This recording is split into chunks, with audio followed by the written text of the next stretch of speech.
Bueno, estamos cerca ya, 2 meses y medio para ser preciso, del segundo aniversario del conflicto en Medio Oriente. El 7 de octubre, Hamas lanzó, la recuerdo del año pasado, el 7 de octubre, Hamas, que fue cuando inició el ataque de hace 2 años, Hamas lanzó misiles de cohetes contra Israel desde varios puntos de Gaza. También llevó a cabo una incursión terrestre a gran escala en Israel, capturando a decenas de rehenes, matando a más de 1000 israelíes.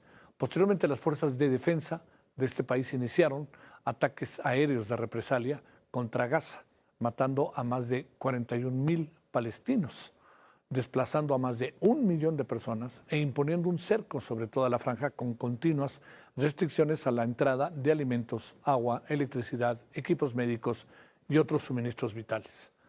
Este día el conflicto alcanzó una nueva escala igual de grave, una nueva etapa. ¿Por qué? Por la entrada de tanques y tropas israelíes en un lugar que es conocido como Deir al-Balá, única ciudad del enclave que no había sufrido operaciones terrestres mayores desde el inicio de la guerra. La ofensiva comenzó tras órdenes de evacuación lanzadas al amanecer, seguidas por explosiones, humo y el avance de vehículos blindados por zonas que estaban densamente pobladas.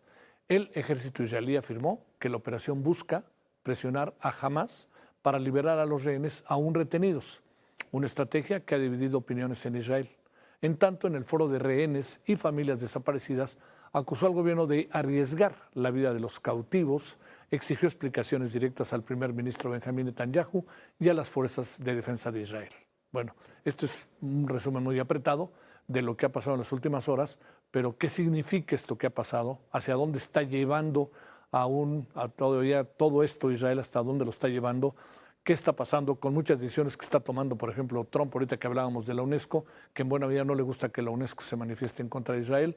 Entonces, pues bueno, qué mejor que Moisés Garduño, profesor de la Facultad de Ciencias Políticas y Sociales de la UNAM, especialista en Medio Oriente, nos dé su opinión. Querido Moisés, como siempre, gracias por tu tiempo. ¿Cómo te va? Muy buenas noches. Hola Javier, muy buenas noches. Saludos para ti nuevamente y para nuestra querida audiencia. Gracias que estás con nosotros. ¿Qué piensas de esto que ha pasado? ¿Cómo interpretar, cómo ver, cómo verlo en perspectiva, esto que ha pasado en las últimas horas con algo que resultó inédito porque era una zona en algún sentido aislada, que no había sido tocada, por decirlo de alguna manera?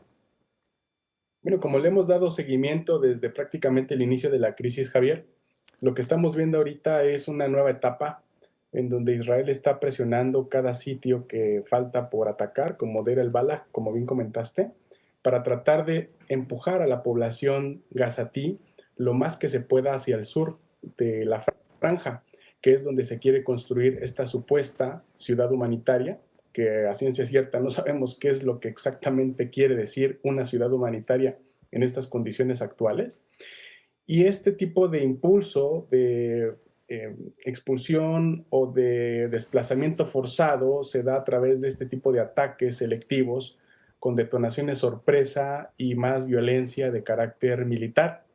Esto se debe de juntar con la aparición de estos famosos centros de ayuda humanitaria que está gestionando Israel y que vinieron a sustituir los más de 400 puestos de ayuda humanitaria que gestionaba la ONU hasta antes de mayo de este año y que fueron sustituidos solamente por 4 sitios, que es a donde quiere Israel que todas estas personas de Deir al-Balah y de otras zonas vayan en caso de que quieran encontrar comida.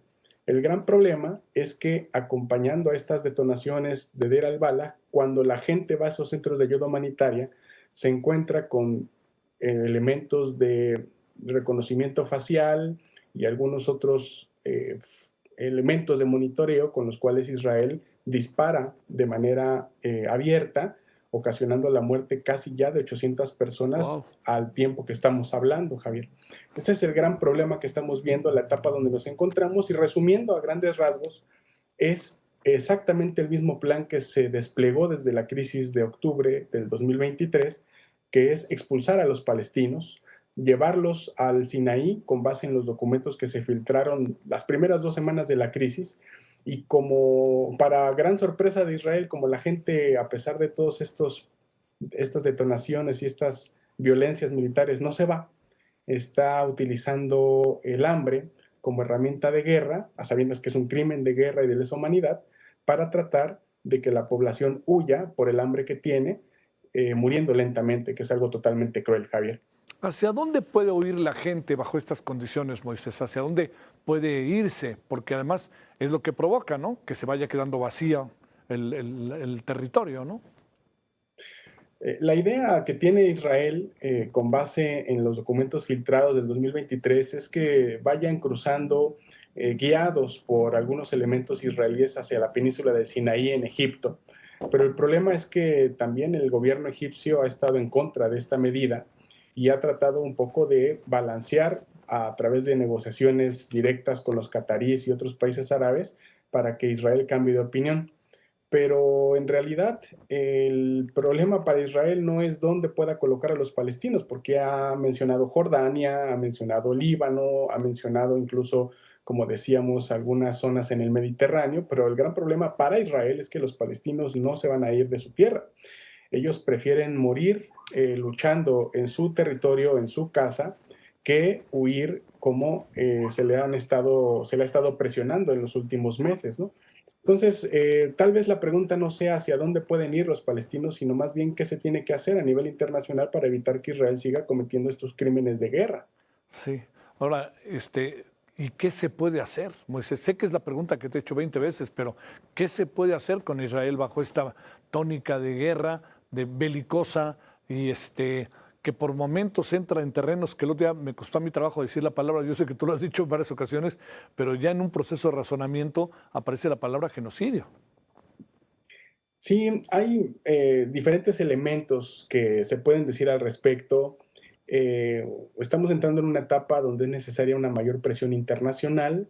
Hay personas muy valientes como la relatora de Naciones Unidas para Territorios Palestinos, Francesca Albanesa, que ha estado Sí, documentando enorme cantidad de violaciones de derechos humanos y de ya compañías que lucran con esta situación que estamos viendo, particularmente las compañías de armamento y particularmente las compañías estadounidenses e israelíes, que son las que más llevan pues este tipo de premios en términos de todo lo que ganan de dinero. sí, Pero este tipo de reclamos, de documentos registrados por parte de la comunidad internacional tienen que irse acompañando también por alianzas estratégicas de países que se pueden ver también eh, pues, en amenaza de este tipo de cosas. Vamos a poner un ejemplo, que el expansionismo de Israel llegue a la meta y que por fin puedan hacerse de la Franja de Gaza, pero también están buscando el sur del Líbano. Hoy en día están ocupando Siria y también han bombardeado Yemen. Es decir, la Franja de Gaza es solamente un espacio de múltiples frentes en los que ha estado combatiendo Israel. Si las Fuerzas Armadas israelíes llegaran a cumplir todas sus metas, entonces, sin ningún tipo de consecuencia legal, ¿quién podría pararlos? ¿Y cuáles serían las consecuencias estratégicas para países vecinos como Jordania o incluso para países petroleros de gran importancia económica como los países árabes del Golfo? Es una cuestión de pensamiento estratégico también llegar a reflexionar que el expansionismo israelí no es conveniente para ningún país en la región porque se están violando soberanías y a base de actos militares sin ningún tipo de consecuencia. También es un problema que tienen que ver y sí. los países árabes en este entendido, pues ya ni siquiera por ver a la seguridad de los palestinos que están muriendo, sino también por velar por su propia Claro. seguridad para tratar de parar de una vez por todas estas labores expansionistas. Sí, sí, sí. Moisés, como siempre, te mando un gran saludo y el agradecimiento que estuviste con nosotros. Muy buenas noches, que descanses. Con mucho gusto, Javier querido. Muy buenas Gracias. noches y hasta Hasta pronto. luego. Gracias, Moisés.